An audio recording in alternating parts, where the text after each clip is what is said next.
responses. It's going to be very much helpful right now. So please do that. As I take this very quickly, I transmit. Okay. There we are. Awesome. Okay, we are live. Great. So thank you very much, Mariana, and also Abigail, for being here present. And let us please start with the practice tonight. You know that we have discussed yesterday the third task of the speaking section. We learned how to perform it. We learned the structure. And well, we saw that basically in the third task, we are requested to read a passage and then to listen to a lecture. And after having received those materials, we have to prepare a summary of both of them, right? Look at my screen. I'm going to very rapidly here give you the chance to look at the structure once again. The structure consists, as we have seen, in 4 different steps, right? The first one, in the reading passage, we've been immersed into the topic of, and here you state your summary of the reading, right? As we have discussed previously. Then comes the second step, as you can see, likewise in the listening passage, and here comes your summary of the lecture, right? As we have also discussed, and then, well, the first lecture's point, second lecture's point, that basically represent reminders for you to make sure that in your summary, you are always including the illustrations and examples that the professors give for you to understand the topic further. That is to say, they always illustrate the topic with some examples, instances. Mention those instances here in your summary. That's the idea. It's very simple. Okay. So anyways, we have discussed this yesterday. I know that you are already very much proficient with regard to this, so I don't need to explain, but if there's any question, you can always, of course, raise your hand. Okay. So here we have the structure. I hope you have taken your notes on this, and of course you have taken a picture, maybe, whatever works better for you. Well, the idea is that we're going to practice tonight, okay? We're not going to discuss this theory anymore, but we're going to practice. So please, let us start with that. Let me please display here the first material, okay? And we're going to be working on this. So,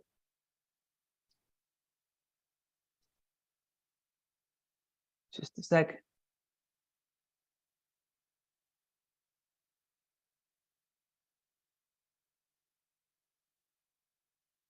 Okay, we are ready. All right. So please, dear students, I'm going to be pasting the first reading passage to the chat box and also as well to the lecture. Not to the lecture, to the WhatsApp group. I'm so sorry. To the WhatsApp group. Okay. So here I have it. There you are.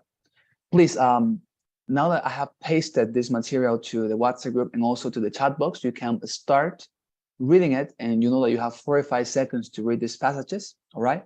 So please, dear students, I give you the time, and please serve yourself of these 45 seconds to read this passage.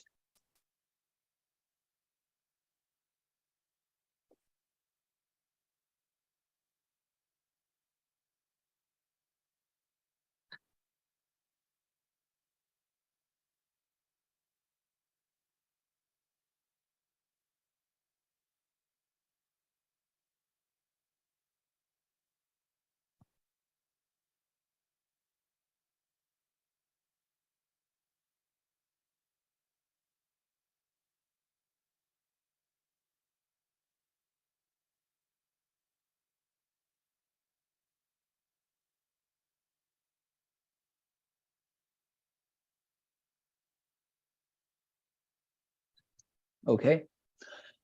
Great. So, dear students, it's now our time for us to listen a lecture on the same topic, as you know. Okay. So please don't forget to take your notes on this lecture, because we are just going to listen to this once. Okay. Let us listen what the professor says about this topic. Now listen to part of a lecture in a class focusing on the history of modern art. Now, scholars sometimes like to say that in the 20th century, art based on Greco-Roman ideals of beauty and physical perfection fell totally out of favor thanks to the work of pioneering critics like Roger Fry. But today, I'm going to argue that this is actually an oversimplification. Now, paintings in the 20th century certainly became more abstract than at any other time in history. But in some ways, though, In some ways, this had nothing to do with the work of professional critics, like Roger Fry. I mean, I think it can be convincingly argued that the change in style was simply due to the invention of the camera. See, it was no longer necessary to turn to professional portrait painters to have one's picture taken. And for this reason, there was a gradual decrease in the number of students who went to painting school. It was simply no longer important to spend years mastering technical painting. And instead, it became possible to produce highly abstract works meant to express, well, ideas. However, many of these ideas still had to do with the age-old Greco-Roman ideals. For example, Manet's painting, Luncheon on the Grass, which is sometimes called modern painting, it actually used images originally copied from an ancient Roman coffin. Pablo Picasso, a great abstract artist, also created several paintings reacting to Greek mythology. And, well, to this day, advertisers and filmmakers often turn to Greco-Roman notions of beauty in order to entice audiences. In fact, many modern artists have reacted to too much abstraction in modern art and are returning to classical Greek and Roman themes in their work. So, the Greco-Roman tradition in art is far from dead. Using the points and examples from the lecture, explain how artistic standards changed in the 20th century. Okay, very good. Well, now that we have read and listened to this material, it's time for you to have 30 seconds to prepare the response. And as you know, the only thing you have to do during this time is to use your notes in order to prepare summaries of the reading passage and also to prepare summaries of the lecture. And then, of course, to include that within the template and the structure we have just seen, okay? And of course, you have 60 seconds to deliver that summary later on. So please, dear students, you can start with your 30 seconds to prepare the response, and you can start doing so now.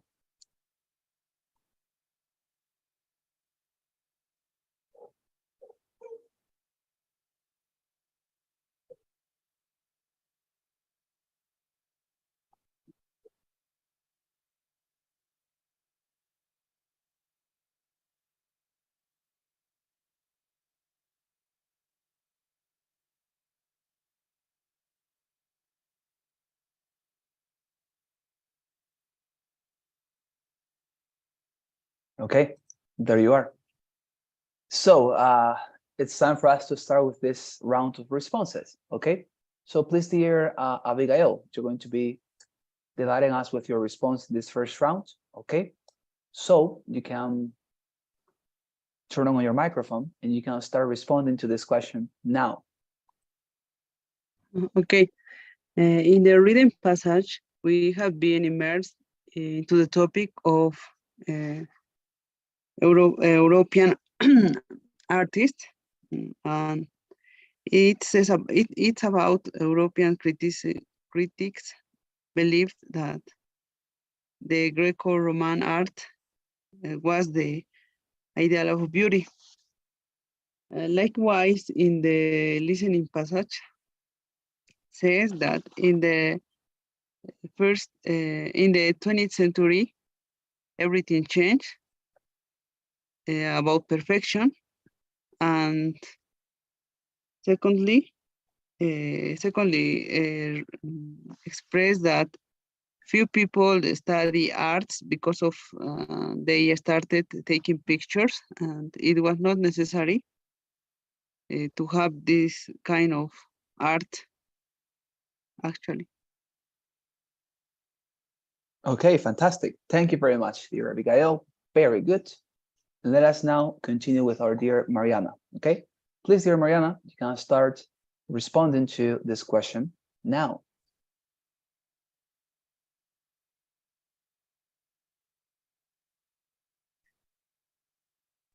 Sorry, teacher, I coming home. I going to participate in the next passage. Okay, it's okay. Dear Mariana, thank you very much. Don't worry.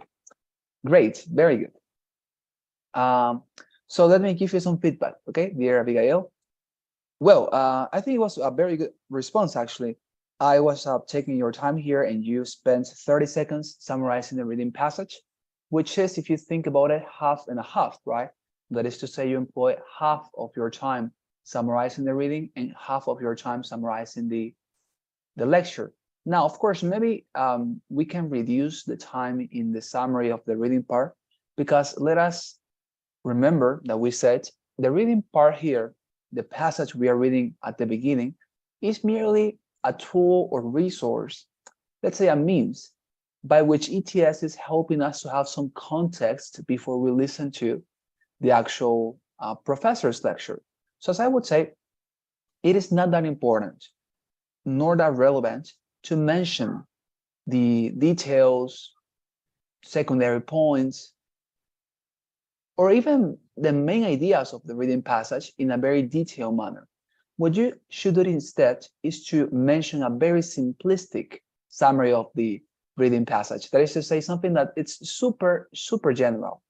For example, maybe you could say, in the reading passage, we've been immersed into the topic of, well, beauty according to Greeks and Romans. And we saw that although that principle and foundations of such citizens was popular in the past, has become under criticism very much recently. That is, I would say, a very good summary of the reading passage. And as you notice, it's very simplistic because I'm not mentioning the Greek and Romans specifically. I'm not mentioning, in this case, for example, what the professors mentioned, well, what the reading passage mentions with regard to the new trending on abstract thinking, abstract art.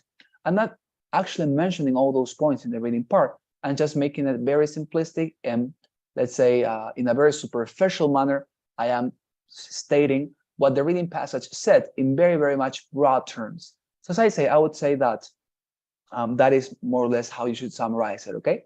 Anyways, very good. And I think that then you mentioned in the summary of the lecture, fantastic points, because you mentioned the main ideals and the main points, and also data and knowledge that was informed through the professor's lecture. The new ideals, the new, well, the professor said that the reason why people started, let's say, varying their perceptions about art was not because of some critic's work, right? As you said, and you pointed out very correctly, as for example, this critic Roger Fry. No, it was not because of him, but it was because of the invention of the camera. And as you said, people started taking pictures, and having this type of art was no longer necessary. Very good, dear Abigail. I think it's fantastic. So the only recommendation would be, let us try to reduce a little bit the timing in the summary of the reading passage. And apart from that, as I mentioned, the idea is to make it very simplistic, very superficial, okay? As superficial as you can. Very good. Let us go to the new material so that our dear Mariana can accompany us as well, and we can start a new practice. Here we are, second one. Okay, this one is called altruism in animals. So let's see what you have about this one. Control B, there you are. Okay, so dear students, it's time for you to read this passage. I'm also going to paste it here in the chat box and in the WhatsApp group just in case. And well, you can please start reading this passage, dear students, now.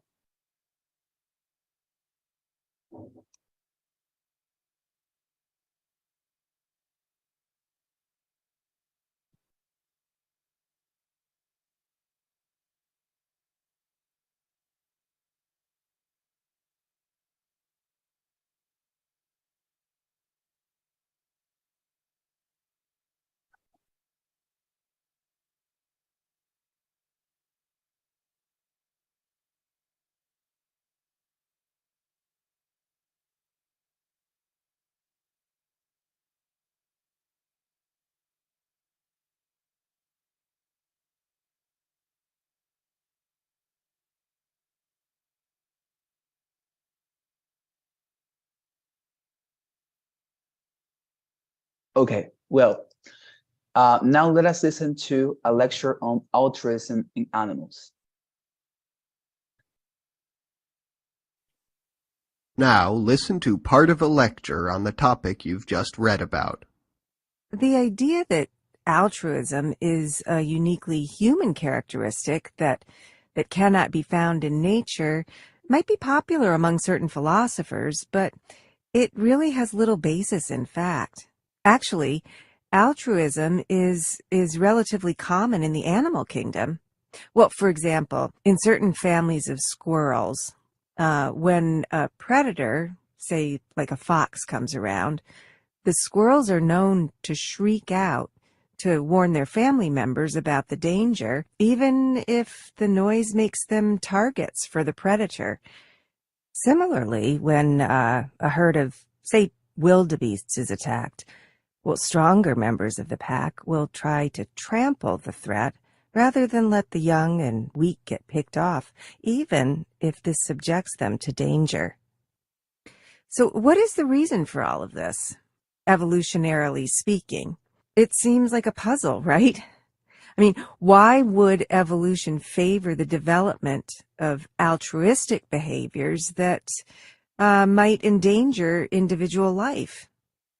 The answer is it's a bit complicated, but essentially the answer is that by protecting the entire community, including several relatives, the altruistic animal ensures that the community's genes as a whole can still be passed on.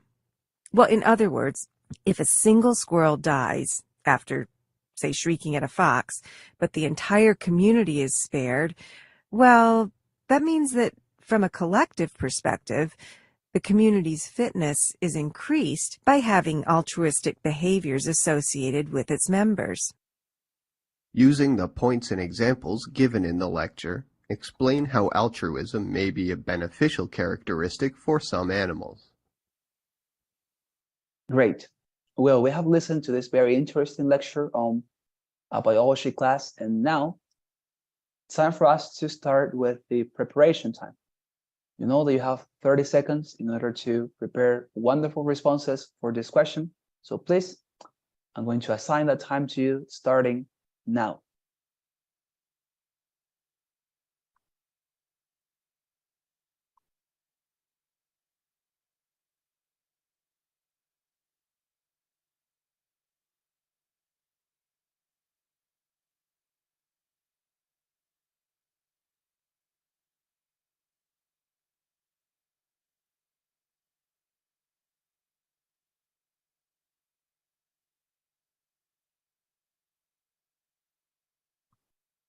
There you are.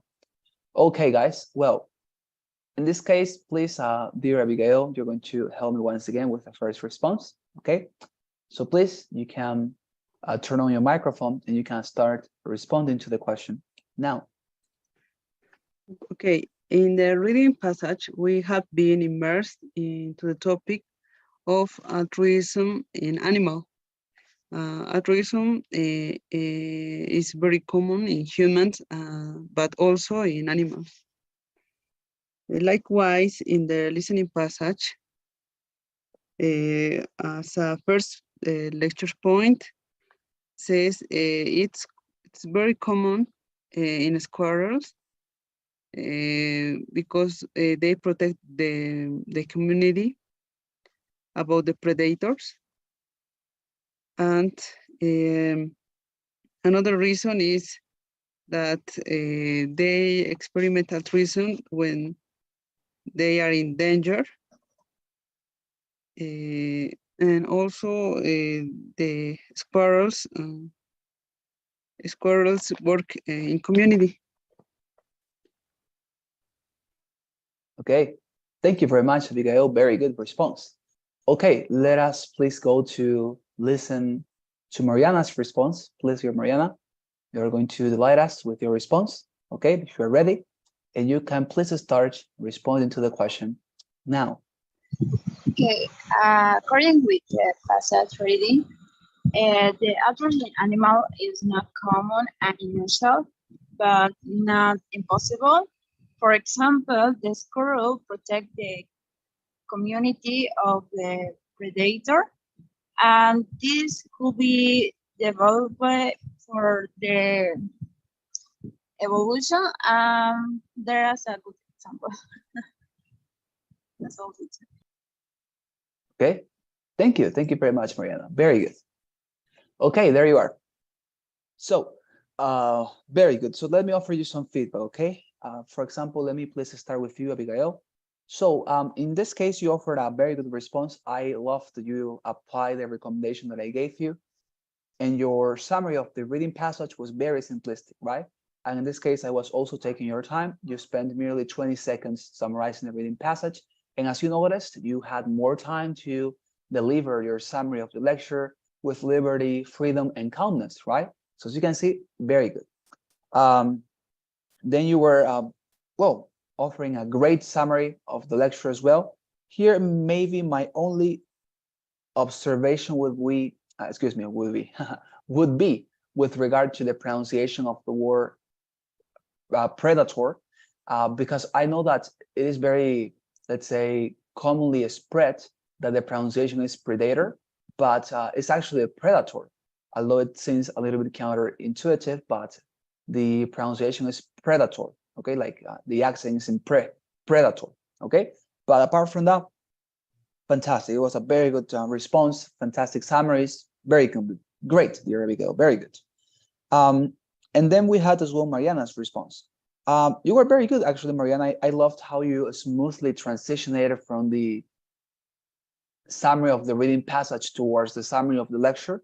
I think that you have a fantastic ability there to make it very natural. And that is something great because in this type of response, that is also evaluated.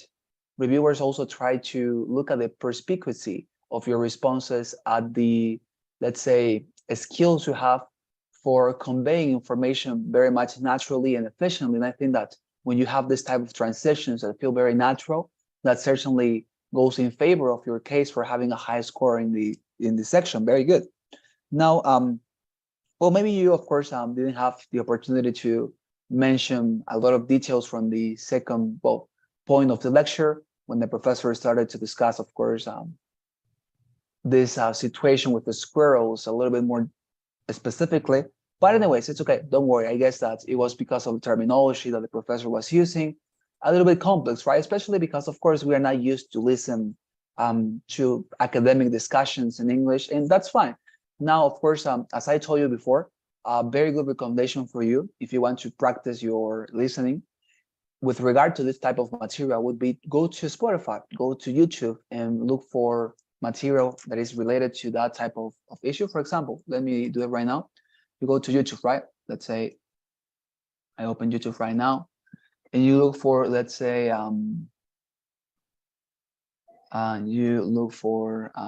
let's say, lectures. In this case, it was about biology, right? So lectures on, I don't know, biology, right? Something like that. And notice how many lectures are going to come to you. For example, this one, it says Biology 101, Lecture Intro Biology. Biology, like any other discipline, right? A little bit later on. It's a professor, right? Discussing the same type of topics we are listening to. And of course, don't feel, let's say, forced or don't feel any pressure to listen to material that is not something of your interest. For example, when I was practicing for the TOEFL exam, when I started, I, of course, didn't listen to academic material in English. So I had the same trouble in you. And what I tried to do in order to improve on this type of issue was that I started to listen to lectures, but not on topics that I didn't find very interesting. Personally, I am somebody who is very much, let's say, passionate about philosophy.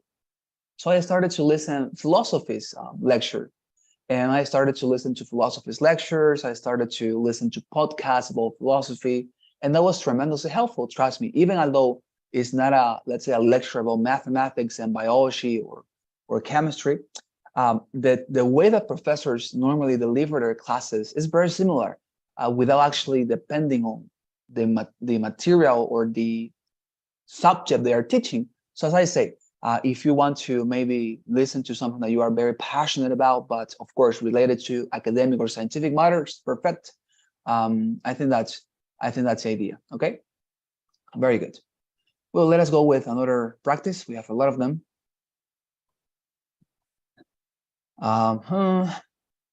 Okay, number 3, let me please paste it to the chat box so you can read it there and also in the WhatsApp group.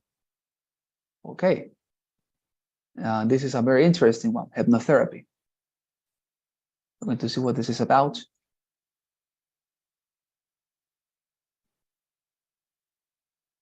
There you are in the WhatsApp group and also here in the chat box.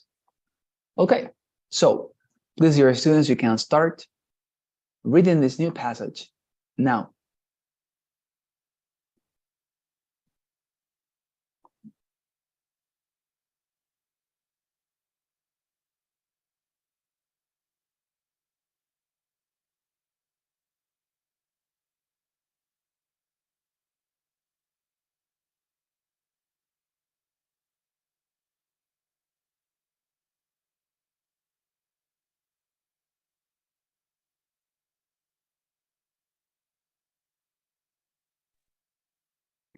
Awesome. Okay, so please, dear students, it's now time for you to go and listen a lecture on hypnotherapy. Okay, so let us listen what this is all about.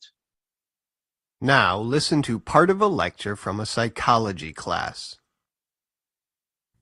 Hypnosis is controversial for several reasons. First, not everyone can actually be hypnotized. I mean to say, only certain types of people are able to fall completely under the power of a hypnotist's suggestions.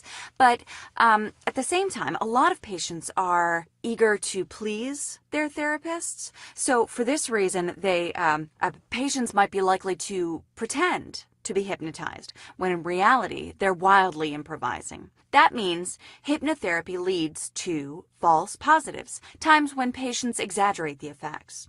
People make up memories, totally false information that they otherwise wouldn't have said, just so in order to make it seem like the hypnotism is working. And it gets worse. Sometimes hypnosis might create false psychological problems. For example, these days, a lot of people question whether split personality disorder, or as it's actually called, dissociative identity disorder, whether this disease in which people have multiple personalities, it's questioned whether this is a disease that is found in nature or whether psychiatrists themselves basically created the disorder. It's thought that when psychiatrists question patients suffering from trauma and used hypnosis, they sometimes bombarded them with leading questions. Then these questions basically implanted the idea of split personalities where it didn't even exist before. No one stopped to think that the hypnosis might only reinforce made-up behavior by giving patients an excuse,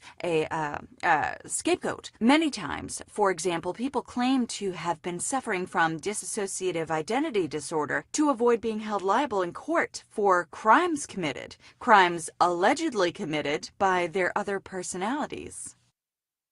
Using the points and examples given in the lecture, explain why hypnotherapy has proven to be a controversial form of treatment. Great. Okay, well, we have listened to this lecture, and that means that it's time for you to prepare responses, okay? So please, dear students, you can start this process of preparing responses for this question now.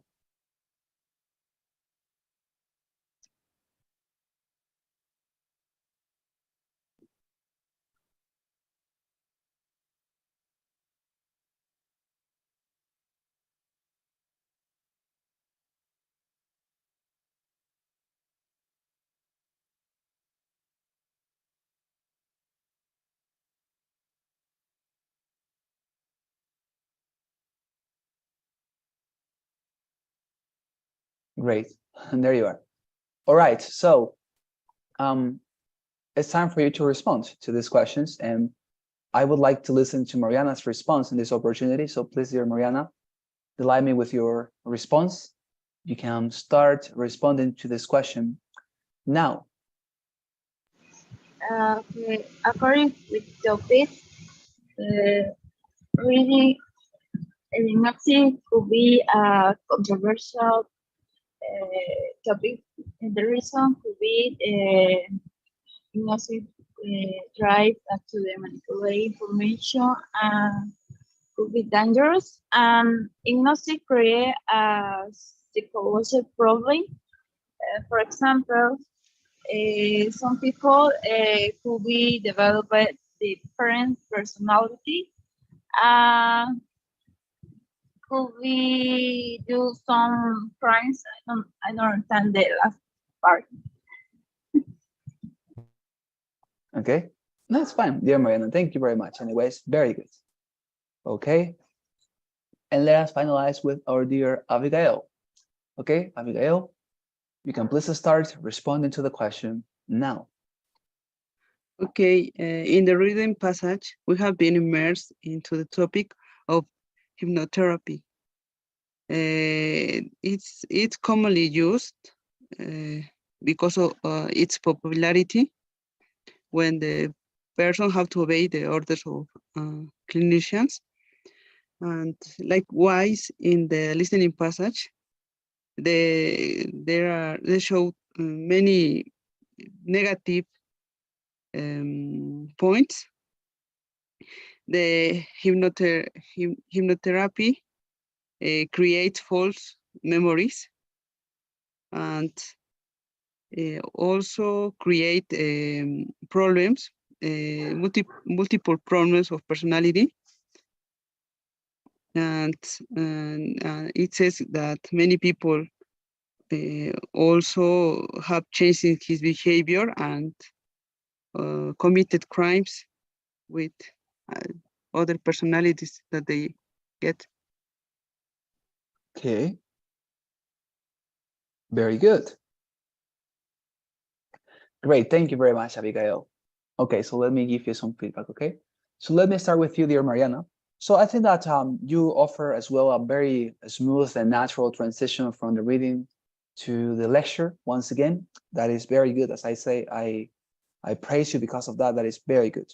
Now, as well, you mentioned a very important point in your summary. You were discussing how hypnotherapy, according to the professor, it's dangerous for some people because it affects them in a very negatively psychological manner. Now, you said that, of course, you had some troubles at the end understanding the professor. As I say, it's totally fine. Okay, we are practicing, and as I sent you already the link to, well, to that lecture, you can look for more lectures like the one that I just showed you, and you can use that free material in order to improve your listening about this type of material. Okay, but anyways, it's very good.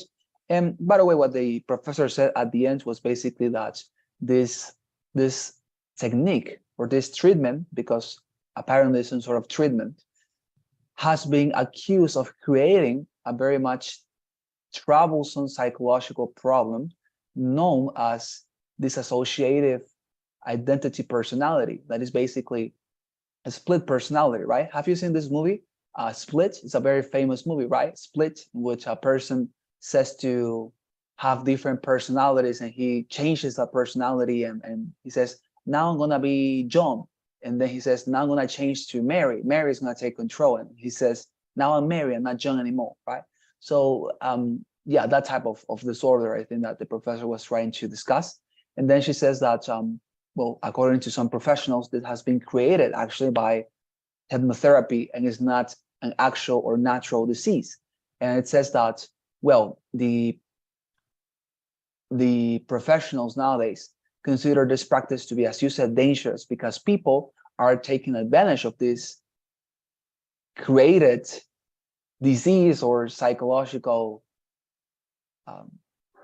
inability, and they use this particular phenomena to argue that they are innocent for crimes when they are, of course, accused and they are somehow liable to some sort of crime and illicit.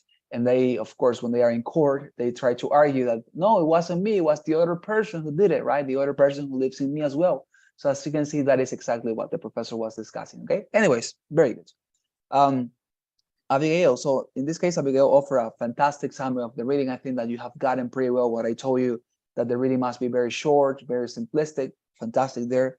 Then you mentioned two important points in the lecture. You said that hypnotherapy creates false memories according to some professionals. Fantastic. That is what the professor said. And you also talked about how people who committed some crimes were alleging that it wasn't actually his or her fault. It was the other personality's fault. And that's the reason why they were trying to get free and of course, not being liable for crimes and illicits. Very good, dear Abigail. Fantastic. Well, let us continue. We have more practices. Let me open this one.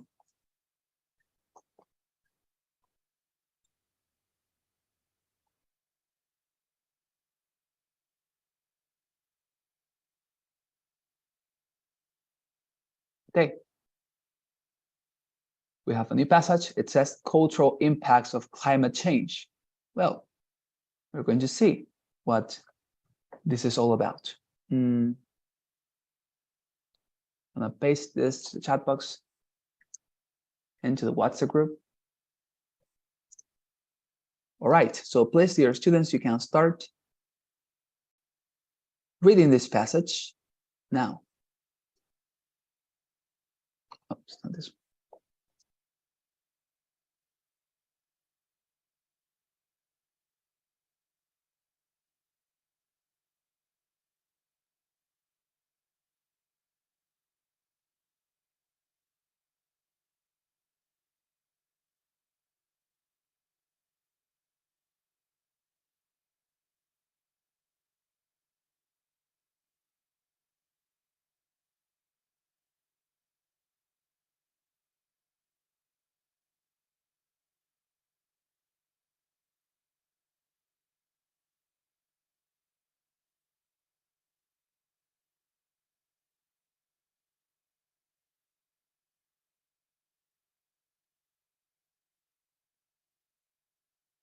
Okay, let us listen now to a lecture on the same topic.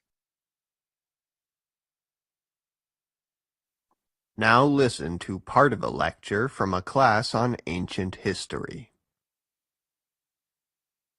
Climate change hasn't always been seen as such a major factor on how we've progressed, how culture has developed, but more and more we're finding that it does play a major role. Let's take the example of Egypt. The country today is harshly divided between the Sahara Desert, where basically nothing grows, and the area around the Nile River Valley, which is still one of the most fertile places on the whole planet. But the thing is, we're now discovering that the landscape of Egypt was not always divided in that way. Instead, until the 4th millennium BCE, the desert of Egypt was actually a rich, prosperous area of fields and farmable meadows. There were societies living away from the Nile, successfully farming or getting by in a place that would later be completely uninhabitable. But then, of course, the climate changed and the Sahara Desert formed. That meant people were forced to move to the Nile Valley to survive because there were no more fields to cultivate or animals to hunt. So right, you can imagine their culture had to adapt as they moved to a new area, a new climate. But it doesn't stop there. The Nile Valley was already settled. So these newcomers fleeing the desert, they evidently fought the people already living in the valley. And we see that from the construction of these giant defensive walls for the first time in history. So right, people joined together behind these walls and formed cities to protect themselves. This was a large interaction between communities, deeply affecting the local culture. The changing landscape was at the heart of that change. Explain how the lecturer's claims give a concrete example of climate change's effect on culture. All right. Well, it's time for you to prepare your responses, okay, dear students. So please, all of you can start doing so now.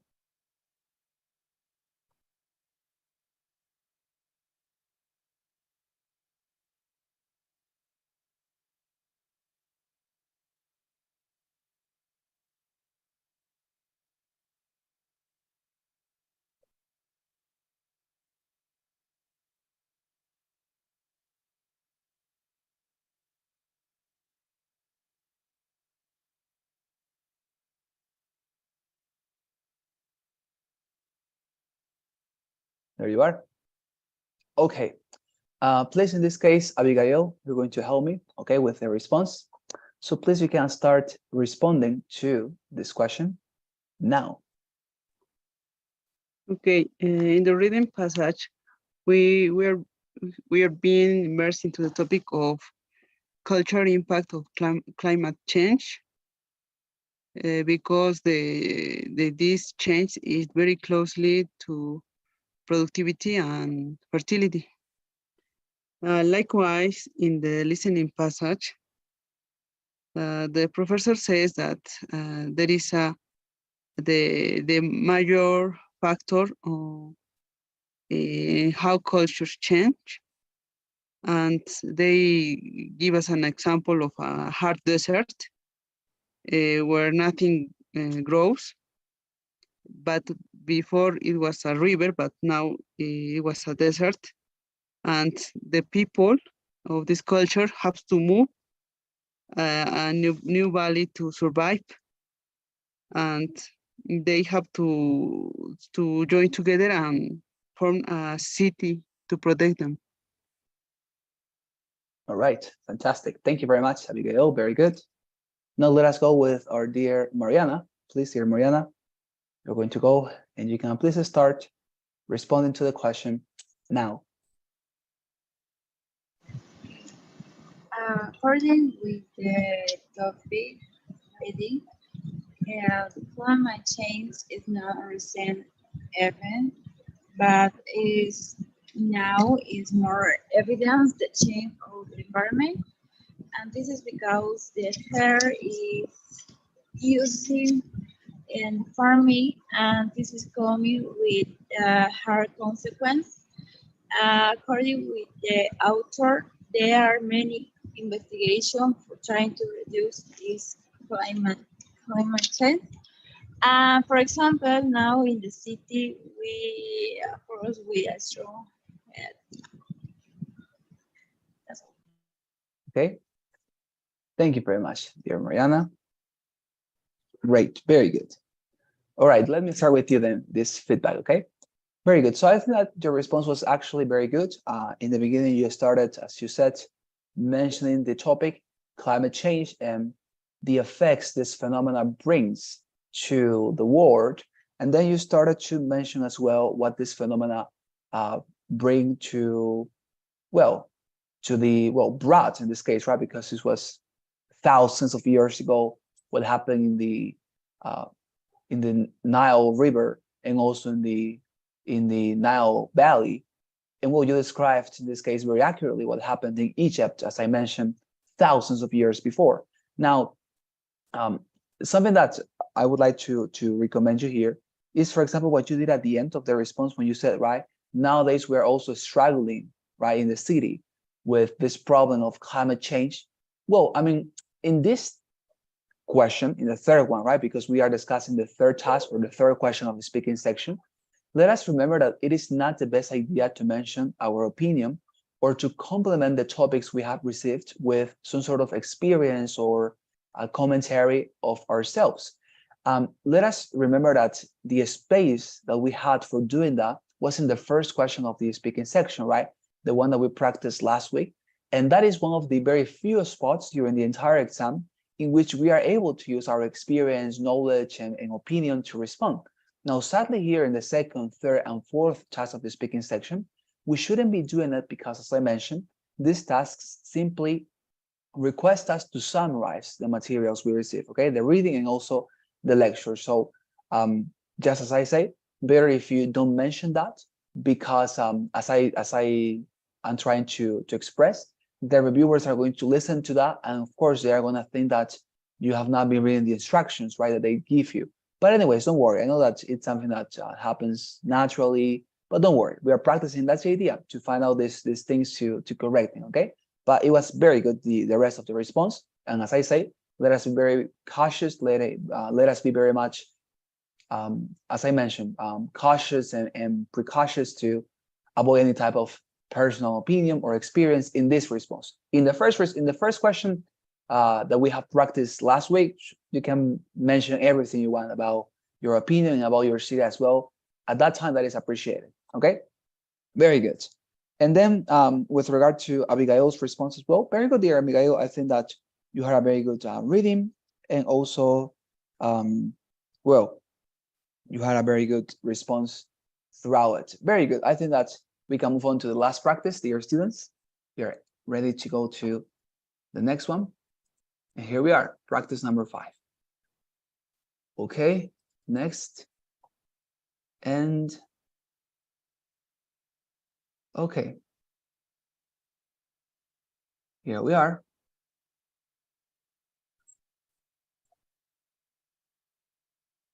You have 45 seconds to read this. I'm gonna paste it in the chat box, also in the WhatsApp group. Please, dear students, you can start reading this passage now.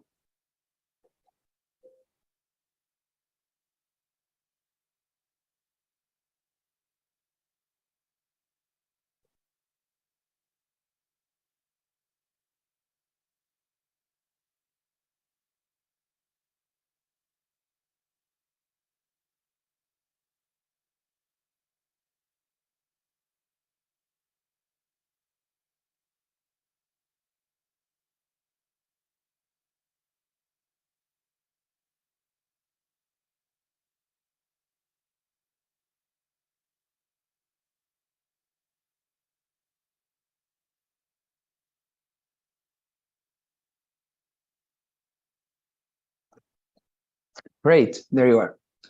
All right, guys, well, let us now listen to the lecture on this topic. Now listen to a lecture in an art history class. You might be surprised at how close the link between those ancient symbols and our current writing systems actually is. Let me show you some really neat examples from the Roman alphabet to illustrate. Take the letter A. It looks, kind of like a triangle with 2 sticks underneath it, right? Well, those sticks used to actually be horns on a drawing of a bull. A started out as an ancient Egyptian pictograph of a bull's head. This naturally stood for the word bull or a similar creature, but over generations, the eyes and other details on the bull's head disappeared, until the head just looked like a triangle, and the horns just looked like sticks. Voila. The next example is a bit more distorted, but the letter E has a very similar story. This one started out as a stick figure, an image of a person praying. A line down the middle represented the legs, body, and head, and then 2 arms extended out on either side. But over time, the symbol was rotated. A rotation like that is pretty common historically, and a part of the image was lost. Now, the 3 horizontal strokes of the E, those are what's left of the 2 arms and the head of that person in prayer. Using examples from the talk, explain how pictographs changed to become modern writing. Great. Okay. Well, dear students, you have 30 seconds to prepare your responses, and you can start, please, doing so now.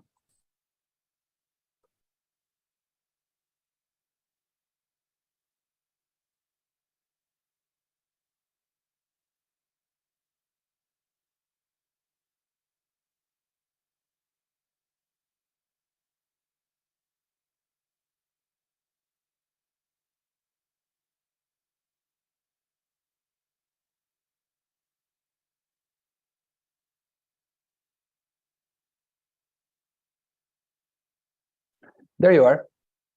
All right, so please, dear students, you can start now with your responses. And in this case, please, dear Abigail, you're going to help me with your response. And you can start responding to this question now. Okay. In the reading passage, we have been immersed into the topic of pictographs. They are a simple picture that represent our idea. Likewise, in the listening passage, they give us an excellent example about Roman alphabet that illustrate the letter E that is expressed as a triangle. And after that, they talk about then another letter like G that started representing open arms. And all of that was the basis of modern writing. Fantastic. Thank you very much, dear Abigail. And now, please, dear Mariana, you can start responding to the question now.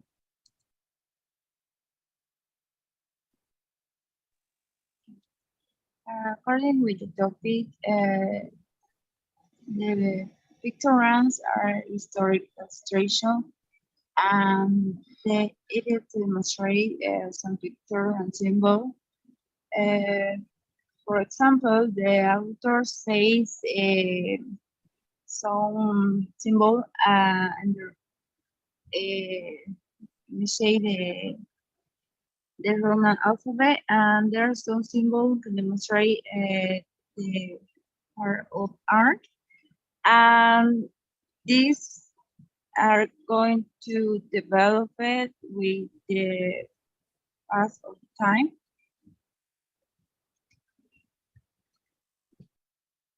Okay, fantastic. Thank you very much, Mariana.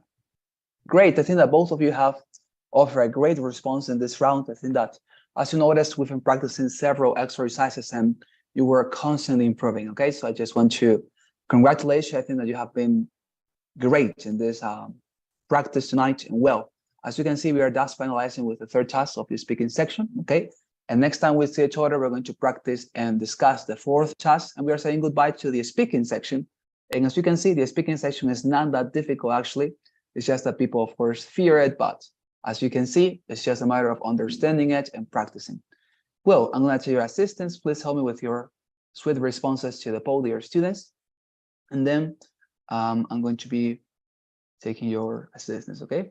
If you have any question, any commentary, please let me know. All right.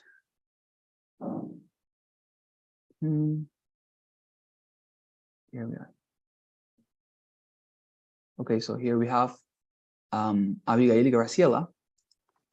Present.